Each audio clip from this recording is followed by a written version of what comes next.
بیمار مومنین کی شفا یابی کے لیے مل کے صلوات پڑھیں۔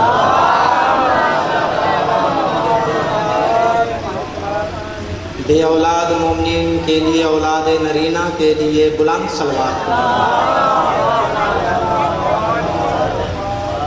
بے گناہ مومنین جو قید میں ہیں ان کی رہائی کے لیے مل کے صلوات پڑھیں۔ امام زمانہ کے ظہور میں تاجیل کے لیے مل کے صلوات پڑھیں۔ ماشاءاللہ لا حول ولا قوة الا باللہ العلی العظیم۔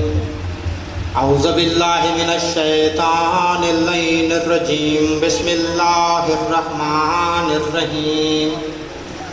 الحمدللہ الذی نور قلوبنا ببداء الحسین وملا عیوننا بالبکاء فی عزاء الحسین وشرفنا باتباع الحسین جعلنا شیعۃ الحسین صلوات اللہ والسلام علی الحسین وعلی علی ابن الحسین ورحمۃ اللہ علی احباب الحسین الذین بذلوا مہجہم دون الحسین ولعنۃ اللہ علی اعداء الحسین۔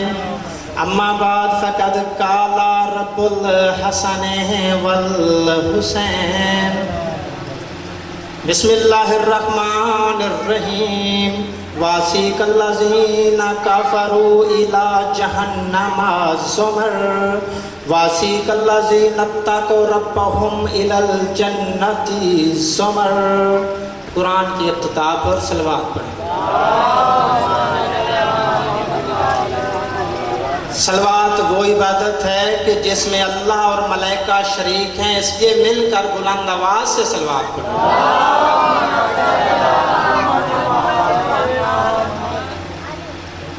صلوات و درود شریف کے فضائل جتنے پڑھے جائیں بہت کم ہیں۔ میں صرف ایک ارشاد نبوی سنانا چاہتا ہوں کہ مسجد نبوی میں رسول خدا فرماتے ہیں کہ اے میرے صحابہ، جنت میں ایک درخت ہے، اس درخت کا ایک جو پھل ہے وہ انار سے تھوڑا چھوٹا، سیب سے تھوڑا بڑا ہے، اس کا رنگ سفید سے دودھ سے زیادہ سفید ہے اور اس کی میٹھاس شہد سے زیادہ میٹھی ہے۔ صحابہ کرام بولے کہ یا رسول اللہ یہ فرمائیں کہ ہر جنتی یہ جنت والا پھل کھائے گا؟ آپ نے فرمایا نہیں، ہر جنتی نہیں، بلکہ وہ جنتی جو دنیا میں ہم 14 پر کثرت سے صلوات پڑھتے رہے۔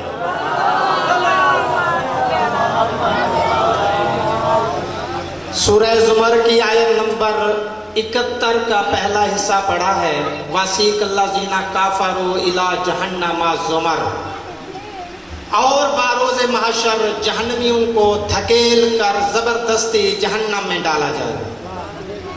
واضح ہے کوئی جہنم میں نہیں جانا چاہتا تو زبردستی دھکیلا جائے گا، لیکن اس سے اگلی آیت 72 کو چھوڑ کر 73 کا پہلا حصہ ہے، واسیق الذین اتقوا ربهم الی الجنۃ زمر، کہ اہل جنت کو بھی دھکیل کر جنت میں ڈالا جائے گا۔ یہ سمجھ سے باہر ہے، جہنم میں کوئی نہیں جانا چاہتا، دھکیلا جائے گا۔ جنت میں تو ہر کوئی جانا چاہتا ہے۔ قرآن فرما رہا ہے کہ نہیں، اس وقت منظر اور ہوگا، کوئی جنت میں نہیں جانا چاہتا ہے اس لیے دھکیلا جائے گا۔ وجہ کیا ہے؟ بشیر حسین نجفی مجتہد نے اپنی تفسیر میں لکھا ہے کہ جس وقت اعلان ہوگا کہ اے جنتیوں آپ کامیاب ہو، جنت کی طرف چلو، جو ہی دروازے کے قریب پہنچیں گے اس وقت ایک اور اعلان ہوگا کہ جس خوش نصیب جنتی نے مظلوم کربلا امام حسین کی زیارت کرنی ہے وہ اس میدان میں آ جائے۔ قرآن گواہ ہے، ہر جنتی جنت کو بھول جائے گا، امام حسین کی زیارت میں اس قدر مشغول ہو جائے گا کہ فرشتے زبردستی پکڑ کر دھکیل کر جنت میں لے جائیں۔ مولا علیہ السلام کا ایک فرمان سنانا چاہتا ہوں. آپ فرماتے ہیں کہ جو بندہ تنگ دستی میں غربت میں مشہد آ کر میری سواری کرے گا، میں اس کو 3 اس کے مشکل اوقات میں کام آؤں گا، اور صرف کام نہیں آؤں گا بلکہ زیارت بھی کرواؤں گا. کون سے 3 کام؟ پہلا فرمان یہ ہے مولا رضا کا کہ جب انسان پر وقت مشکل ملک الموت آئے گا نا، تو یہ بڑا وقت مشکل ہے، تو میں آ کے زیارت بھی کرواؤں گا اور فرشتے سے کہوں گا کہ یہ میرا زوار ہے، آرام سے روح قبض کر. دوسرا کیا فائدہ ہوگا کہ جب قبر میں اس کے عزیز، اس کے اپنے اس کو چھوڑ کر چلے جائیں گے، کوئی نہیں ہوگا، تنہا ہوگا اور ڈرا سہما ہوا ہوگا، فرشتے آئیں گے سوال کرنے کے لیے تو وہ پریشان ہوگا. اس وقت میں آ کے زیارت بھی کرواؤں گا اور فرشتوں سے کہوں گا پیار سے سوال کرنا، یہ میرا زوار ہے. تیسرا فائدہ آپ فرماتے ہیں مولا رضا علیہ السلام کہ پل صراط جو بال سے باریک ہے، تلوار سے تیز ہے، اس سے گزرنا بڑا مشکل ہے، لیکن جب وہ میرا زوار اس کے قریب جائے گا، میں آ کے اس کو اپنی زیارت بھی کرواؤں گا اور پل صراط کو حکم دوں گا وہ سڑک کی طرح چوڑی ہو جائے گی، زوار میرا گزر جائے گا. کربلا میں 6 کروڑ سے زیادہ زوار آتے ہیں ہر سال، 6 کروڑ 50 لاکھ، 6 کروڑ 40 لاکھ. اتنے مکہ معظمہ میں حاجی نہیں ہوتے جتنے کربلا میں زوار ہوتے ہیں.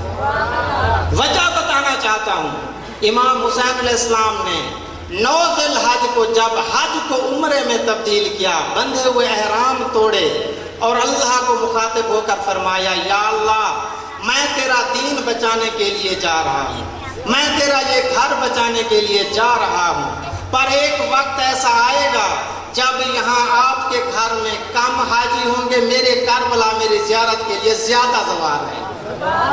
یہی مولا کا فرمان ہے، اسی وجہ سے زیادہ زوار ہیں، حاجی بہت کم ہے. صلوات پڑھیں مل کے.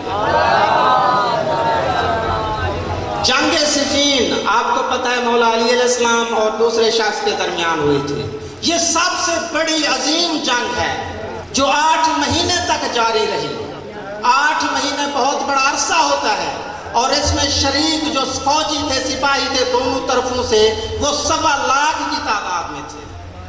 8 مہینے تک جاری رہی، اتنی بڑی جنگ تھی. اس کے بعد بھی باطل سامنے آ کر جنگ کرتا رہا ہے. اتنی بڑی جنگ کے باوجود بھی دشمن باطل حق کا مقابلہ کرنے کے لیے میدان میں آتا رہا ہے. لیکن کربلا میں امام حسین علیہ السلام نے 72 شہداء کے ساتھ مل کر باطل کو وہ منہ توڑ جواب دیا کہ آج تک باطل سامنے آ کر مقابلہ نہیں کر سکتا. یہ بات اور ہے کہ چھپ کر حملے کرتے ہیں، بم دھماکے کرتے ہیں، وار کر کے بے گناہوں کو مار کے شہید کر کے اپنے اپنے دلوں میں چھپ جاتے ہیں، لیکن سامنے کوئی نہیں ہے. صلوات پڑھیں گے. محرم آنے سے پہلے کچھ لوگ ہمیں کہتے ہیں جی آپ شیعہ پھر وہی شروع کام کرنے والے ہو، ہر سال کی طرح مجالس اعزا کرو گے، جلوس نکالو گے، گریہ زاری کرو گے، روڈوں پر آؤ گے، محرم میں ہمیں پریشان کرتے ہو. یہ 1400 سال سے ایک ہی کام کرتے آ رہے ہو.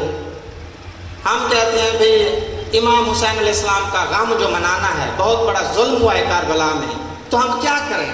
ہمیں افسوس جو ہے تو پھر ہم کیا کریں؟ تو وہ کہتے ہیں جی آپ قرآن پڑھا کرو، آپ کو بھی ثواب ہوگا، امام حسین کو بھی ثواب ہوگا. میں اس بے عقل بے وقوف بندے سے کہتا ہوں کہ تو ہمیں امام حسین کے لیے قرآن پڑھنے کو کہتا ہے، قرآن کی ضرورت ہم جیسے گناہگاروں کو ہوتی ہے، تو امام حسین کے لیے قرآن پڑھنے کو کہتا ہے جو خود قرآن ہے. اور قرآن کے ساتھ ساتھ یہ وہ شخصیت ہے کہ کربلا سے کوفہ، کوفہ سے شام بغیر دھڑ کے لو کے نیزہ قرآن پڑھتا رہا ہے. میں نے ایک بندے سے کہا کہ امام حسین علیہ السلام جیسا قاری کائنات میں نہ پیدا ہوا ہے نہ کبھی ہوگا. وہ کہتا ہے، بہت سارے بندے بیٹھے تھے، پہلے تو شیعہ بولا کہ جی رسول پاک ہیں، مولا علی علیہ السلام ہیں، امام حسن علیہ السلام ہیں، کیا ان سے بھی بڑے قاری ہیں امام حسین علیہ السلام؟ وہ چپ ہوئے تو میرا بھائی اہل سنت والجماعت کا بولا یہ کہ ابھی رسول سے بھی زیادہ قاری ہے امام حسین، مولا علی سے بھی زیادہ قاری ہے، صحابہ کرام تھے، فلاں فلاں صحابی تھے جن کو رسول پاک نے لقب دیے تھے کہ آپ بہت بڑے قاری ہو، بہت بڑے حافظ ہو، کیا ان سب سے بڑا قاری ہے؟ میں نے کہا میری بات تو سنیں، غصہ کیوں کرتے ہو؟ میں مانتا ہوں رسول خدا جیسا قاری کوئی نہیں ہے، مولا علی علیہ السلام جیسا قاری کوئی نہیں ہے، اور بھی بہت بڑے قاری ہیں، لیکن وہ سب قرت کرتے رہے ہیں، تلاوت قرآن پاک کرتے رہے ہیں اپنی زندگی میں۔ پر امام حسین علیہ السلام وہ ہستی ہے کہ سر کے ساتھ دھڑ نہیں تھا، نوک نیزہ پر ایسی تلاوت کی کہ ایسی تلاوت کسی نے نہیں کی۔ نعرہ تکبیر، نعرہ رسالت، نعرہ حیدری، نعرہ بلند صلوات۔ اللہم صلی اللہ۔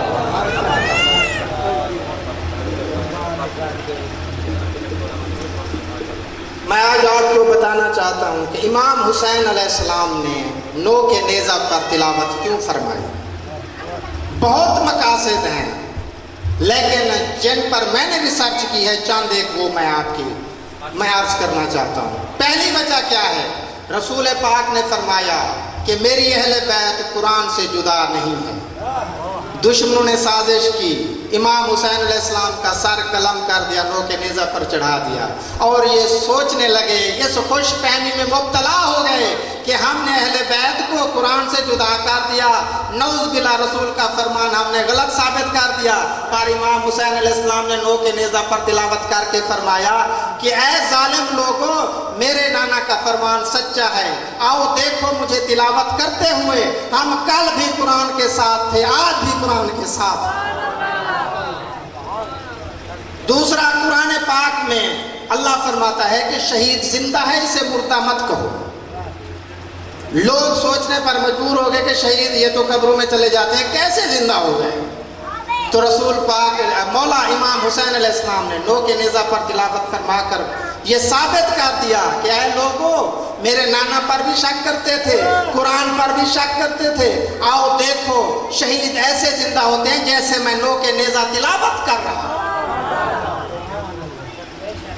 جنگ صفین کا میں پہلے عرض کر چکا ہوں، اس جنگ میں ایک ظلم یہ بھی ہوا تھا کہ باطل نے، ظالموں نے قرآن کو نو کے نیزہ پر باندھ کر انہیں مکاری کی تھی، ایک سازش کی تھی۔ تو امام حسین علیہ السلام نے فرمایا نو کے نیزہ پر تلاوت فرما کر کہ اے ظالم لوگوں، باطل کا کام ہے قرآن پر، نیزے پر قرآن کو سوار کرنا، اور حق کا، امامت کا کام ہے نیزے پر چڑھ کر قرآن سنانا۔ صلوات پڑھیں گے۔ ایک مقصد اور بیان کرنا چاہتا ہوں کیونکہ ٹائم بالکل مختصر ہے، عالم دین موجود ہے، میرے بات پڑھنا ہے انہوں نے، وہ خطیب، وہ ذاکر نہیں جسے وقت کا احساس ہو۔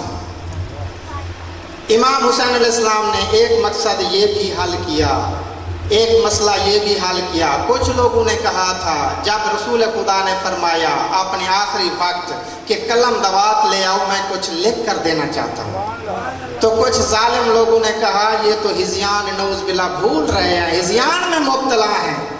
تو امام حسین علیہ السلام نے نو کے نیزہ پر تلاوت کر کے فرما دیا اور یہ مسئلہ حل کر دیا کہ اے ظالم لوگوں، اے جھوٹے لوگوں، تم میرے نانا پر شک کرتے تھے کہ وہ بخار میں، بیماری میں، ہذیان میں مبتلا ہیں۔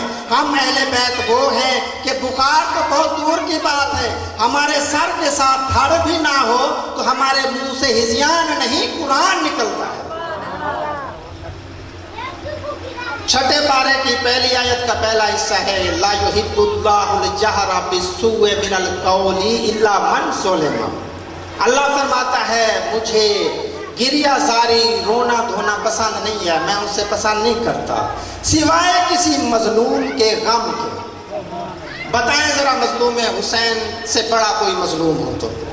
ہمارا کوئی کام، کوئی عمل قرآن کے باہر نہیں ہے، لیکن پھر بھی کچھ لوگ، بے وقوف لوگ، کم عقل لوگ کہتے ہیں جی شیعہ کافر ہیں۔ قرآن پر عمل کرنے والے اگر کافر ہیں تو مومن مسلمان کون ہیں؟ شہید محسن نقوی کے 2 اشعار یاد آ گئے، اللہ ان کے درجات بلند فرمائے۔ وہ فرماتے تھے تو کفر کل کی ڈھال میں کل ایمان کا وار. کل کفر کون ہے, کل ایمان کون ہے؟ آپ کو پتہ ہے غزوہ احزاب کا واقعہ. فرماتے ہیں تو کفر کل کی ڈھال میں کل ایمان کا وار. دوزخ کے راستے کا مسافر تو ہے کہ میں, دوزخ کے راستے کا مسافر ہے تو کہ میں.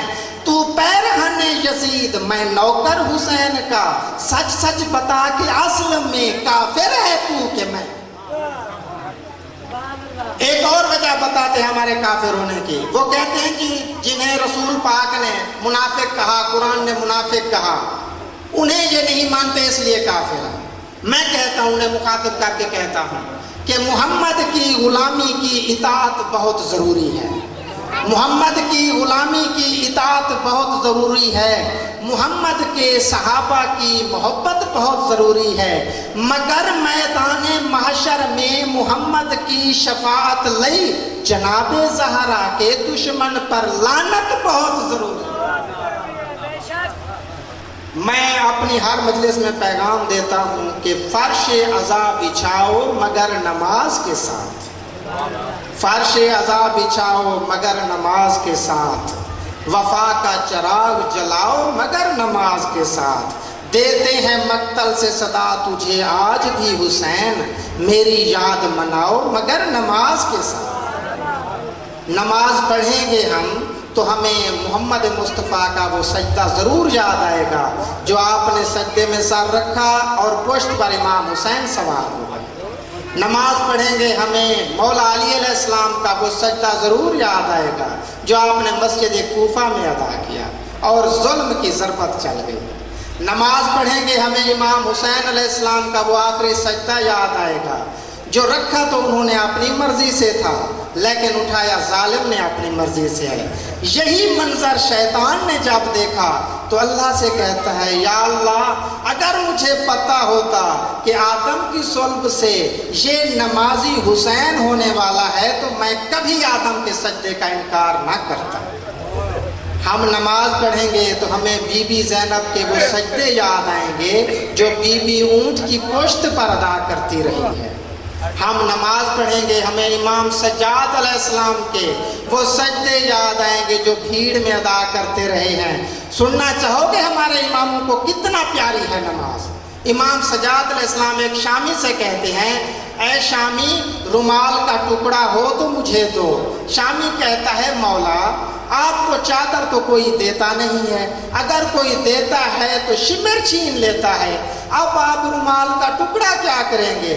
تو امام سجاد علیہ السلام رو کے فرماتے ہیں, اے شامی تو مجھے جب رومال کا ٹکڑا دے گا نا تو میرے گلے میں جو توق ہے یہ نوک دار ہے, اس کی میخیں میری گردن میں دب جاتی ہیں. تو مجھے کپڑا دے گا, میں گردن اور نوکوں کے درمیان رکھ کر اللہ کو سجدہ کروں گا. لعنت اللہ علی القوم الظالم.